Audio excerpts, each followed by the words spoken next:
नमस्कार, स्वागत है आपका। मैं हूं अनामिका पंडित सलोनी और वैभव भी बुलेटिन में साथ है। लेकिन इस वक्त की बड़ी खबर आपको बता दें, चिराग पासवान ने कहा है कि वो हाजीपुर से चुनाव लड़ेंगे। चिराग पासवान ने ऐलान कर दिया है कि वो हाजीपुर सीट से चुनाव लड़ेंगे। दरअसल इस सीट को लेकर पशुपति पारस ने भी दावा ठोका था, लेकिन ये सीट चिराग पासवान के खाते में गई है। चिराग पासवान की पार्टी को 5 सीटें मिली हैं। चिराग पासवान ने साफ कहा है कि पिता की कर्म भूमि है और वहां से चुनाव लड़ेंगे। चिराग पासवान ने हाजीपुर से चुनाव लड़ने का ऐलान किया है।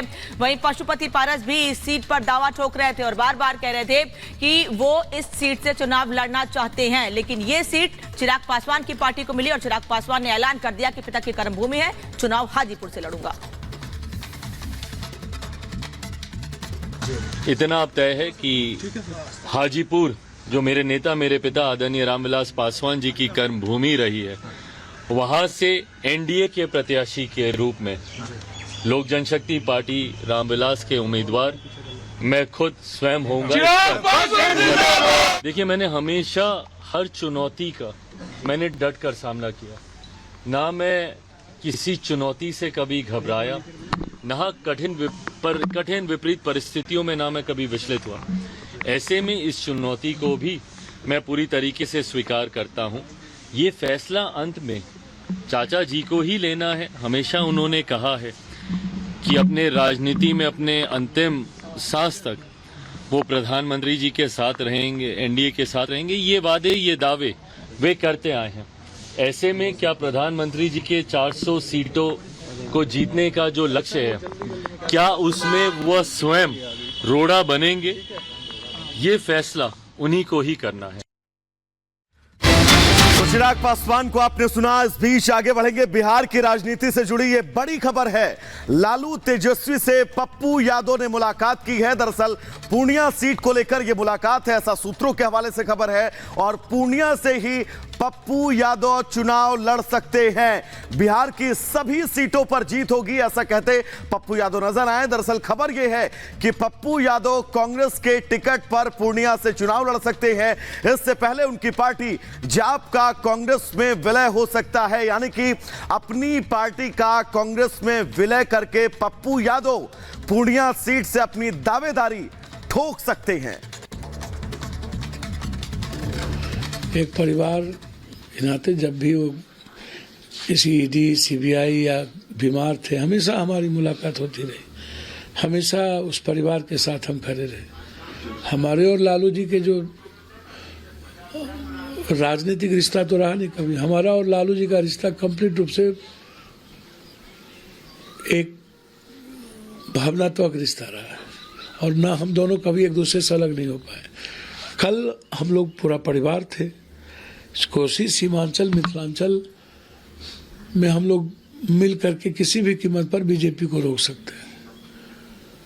और जिस तरीके से 17 महीना तेजस्वी जी ने काम किया, एक विश्वास पैदा किया। राहुल गांधी ने जिस तरह दिल भी जीता, उम्मीद भी दिखाई लोगों को, लोगों में सपने भी हैं और विश्वास भी जीता। तो ये दुनिया का इतिहास है। राहुल गांधी जी का 6000 और 4000 ये वर्ल्ड रिकॉर्ड है। उस तरह 17 महीने में तेजस्वी यादव जी ने एक उम्मीद जगाया है, बिहार में एक विश्वास पैदा किया है और हम लोग मिलकर सिर्फ 24 ही नहीं 25 भी जीतेंगे। और हमारे वरिष्ठ सहयोगी प्रकाश हमारे साथ सीधे जुड़ रहे हैं, उनका रुख कर लेते हैं। प्रकाश, इस समय बिहार में सब कुछ हिलता डुलता दिखाई दे रहा है। एक तरफ हम देख रहे हैं कि चिराग पासवान ने सीधे सीधे कह दिया है कि वो हाजीपुर से चुनाव लड़ेंगे। पप्पू यादव ने अपना रास्ता अलग तैयार करना शुरू कर दिया है। देखिए, पप्पू यादव की राजनीतिक मजबूरी है, क्योंकि 2014 में वो राष्ट्रीय जनता दल के टिकट से ही मधेपुरा से चुनाव लड़े थे और राष्ट्रीय जनता दल के टिकट पर विजयी हुए थे। लेकिन उसके बाद वो लालू यादव से अलग हुए, तेजस्वी यादव के बारे में खिलाफ में बोलने लगे, जन अधिकार पार्टी उन्होंने बनाया और इस बीच में पिछले 10 साल में उनकी साख गिरती चली गई। यहाँ तक कि 2020 के विधानसभा चुनाव में मधेपुरा से उन्होंने चुनाव भी लड़ा, महज 10-12 हज़ार वोट आया। तो उन्हें अपने राजनीतिक विसात और राजनीतिक औकात का पता चल गया।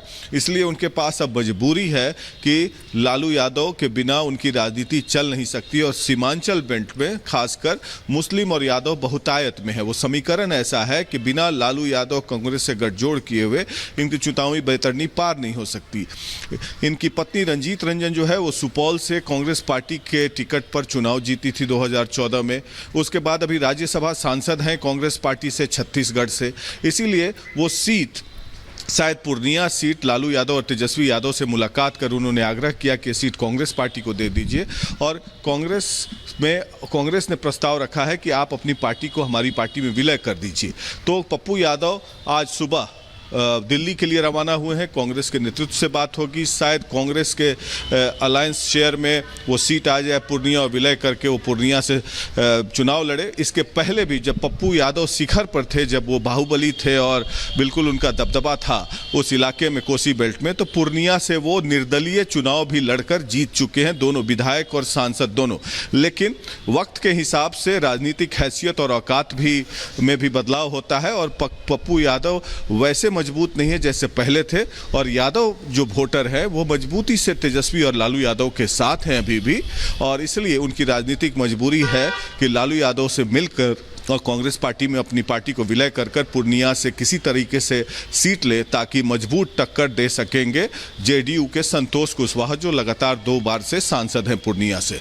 Back to you Prakash ji, इन सब के बीच अब सबसे बड़ी चुनौती है महागठबंधन में कि सीटों का बंटवारा कैसे हो। कांग्रेस की अपनी कोशिशें हैं, आरजेडी अपने प्रयासों में लगी हुई है लगातार, और अब पप्पू यादव की एंट्री के बाद सीट बंटवारे में कोई नया एंगल देखने को मिलेगा, कहीं कोई मनमुटाव, कोई नाराजगी, या फिर सब स्मूथ रहने वाला है? एक बार फिर सवाल दोहराइएगा, आवाज बीच में कट गया था। प्रकाश जी, बस मैं इतना समझना चाह रही हूँ, महागठबंधन में सीटों को लेकर कहीं कोई उहापोह की स्थिति होगी या फिर सब स्मूथ रहने वाला है पप्पू यादव की एंट्री के बाद? देखिए, इन लोगों की राजनीतिक मजबूरी है। तेजस्वी यादव दबाव बना रहे हैं कि आरजेडी जो है 30 सीट पर चुनाव लड़े 40 में से, बाकी 10 सीट में कांग्रेस पार्टी और माले को दे दे।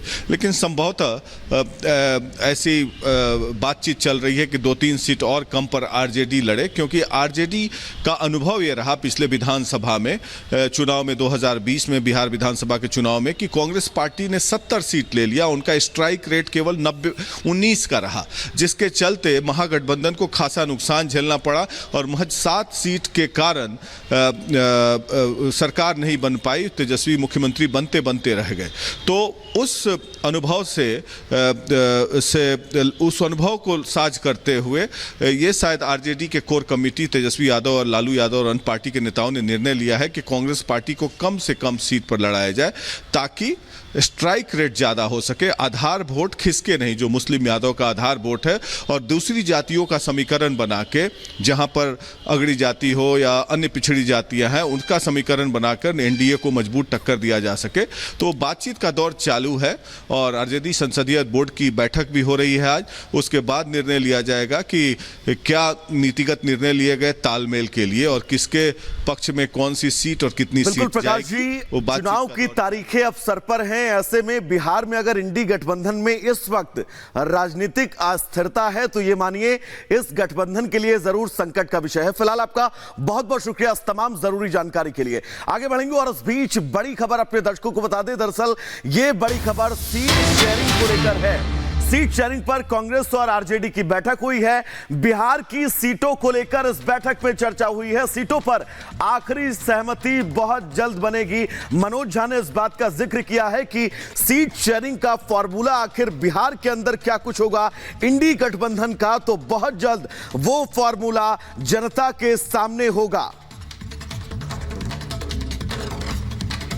लोगों की काफी हद तक सहमति है। Things are on track. चीजें बहुत ही बेहतरीन माहौल में आगे बढ़ रही हैं और 2-1 दिन में सब चीजें आपके सामने स्पष्ट हो जाएंगी। क्या नंबर को लेकर अगर बात करें आप नंबर को परेशान